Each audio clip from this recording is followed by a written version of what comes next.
Hello everybody, hope you're all well and welcome back to the channel. 80 years of Marvel. I cannot believe it, but at the same time, I've got to believe it.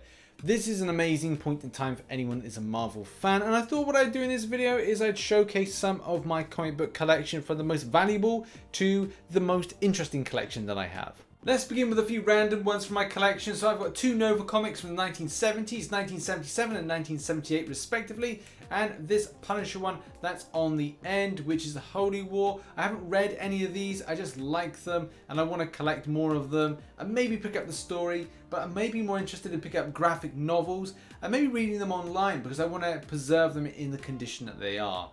Next up, I've got three MCOC comics. Now this comes from their story arc, which ran in 2015. I haven't really kept these in good condition, but that's because I featured a lot of these in videos. So when I'm doing my comic book tie-ins to puzzles, this is what I use as reference points.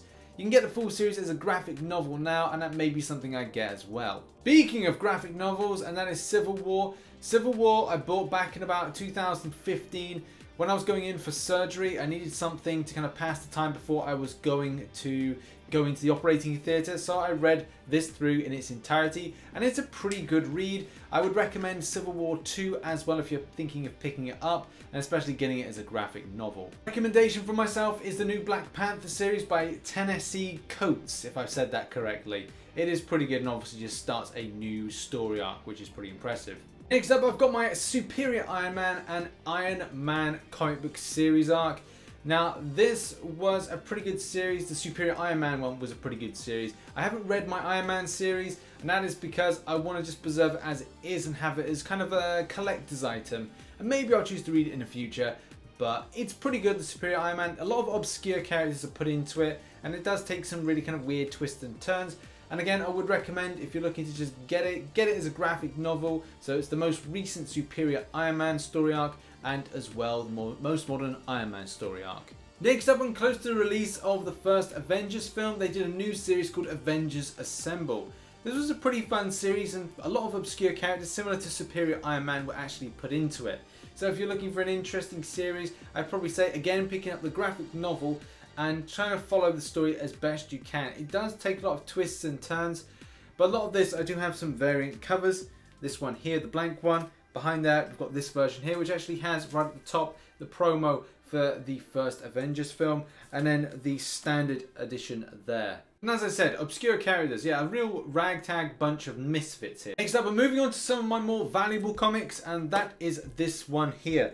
This is an amazing Spider-Man. This is an alternative art version of this, and the one thing that's quite interesting is I haven't found another copy of this for sale anywhere. There are different versions and variants, and they do vary in price, but I've not seen one of this version online. I did spend £30 on this back in the day, so I really hope that this has definitely increased in value, because I think this is more of an impulse buy. This is probably one of my favourite Doctor Strange comic books. I do want to complete the set, and I do want to start collecting more, but I was taken by this. This is issue 50, and I just love the way that we have the holographics, as you can see. Like, I just like the way it kind of glimmers so much.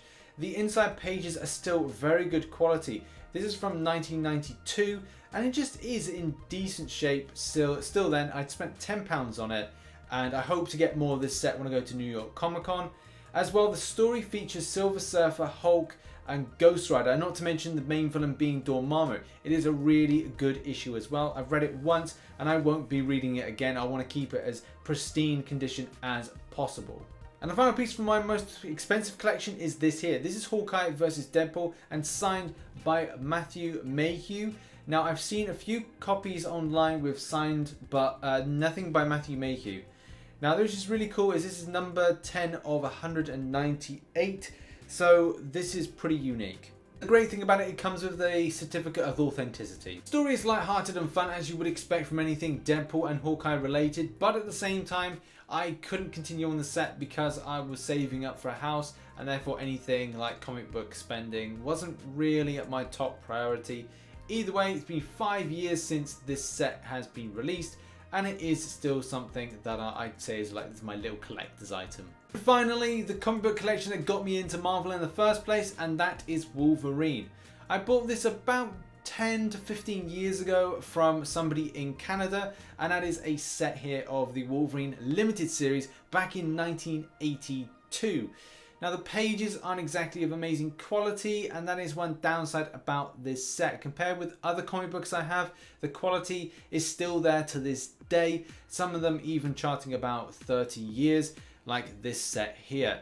But the fact is, it just hasn't stayed the test of time, and unfortunately it's not great. I would like to get more of a collector's edition versions that maybe have more of a mint condition to them, because some of the pages are more yellowy than normal, which is kind of the way that I bought it. So it isn't the most expensive set that I own, but it is the set that got me into Wolverine in the first place. Now it would be 6 years later until Wolverine would get his full outing and have a full and very successful and long comic book run. Starting off with this edition here, 1988 begins Wolverine's Volume 2, which really goes on and on and on. And in this run, you even see obscure characters like Joe Fixit.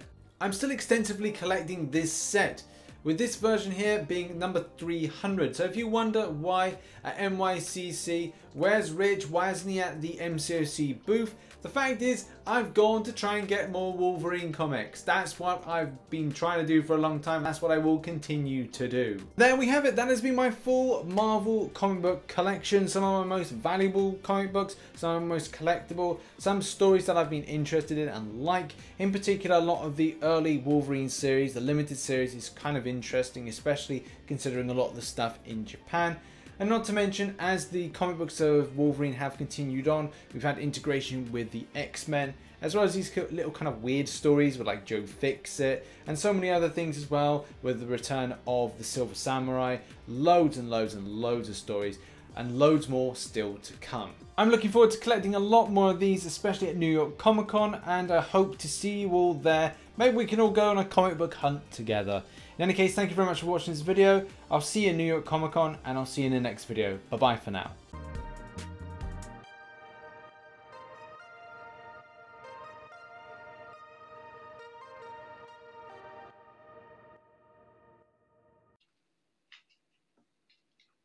You're never going to believe like some of the comic books that I found. Okay, I survived.